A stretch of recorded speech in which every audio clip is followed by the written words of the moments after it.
Channel 10 News Midday. It is now day 3 in the bench trial of Andrew Vrba, a 21-year-old accused of stabbing and killing 17-year-old Joseph Steinfeld Jr. back 3 years ago. This is Midday, everyone. I'm Joe Morano. Today, the defense began to call its witnesses after the state rested its case yesterday. Let's go live out to Bailey Stroll, who's been covering this trial all week. Bailey, do you think things may wrap up today?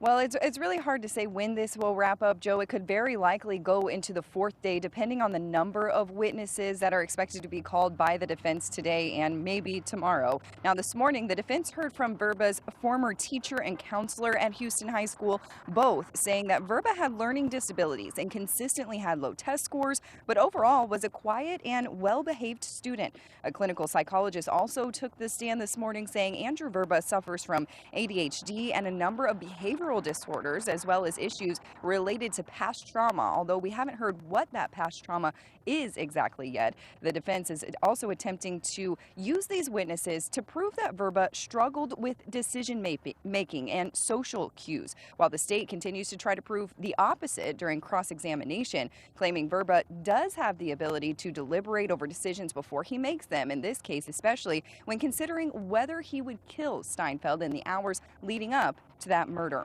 Now, the psychologist was still on the stand this morning when I left the courtroom just now, and we can expect another full day of witnesses to take the stand today before the judge will be asked to make his decision. You can watch for updates at ozarksfirst.com. Reporting in Springfield, Bailey Stroll, Ozarks First.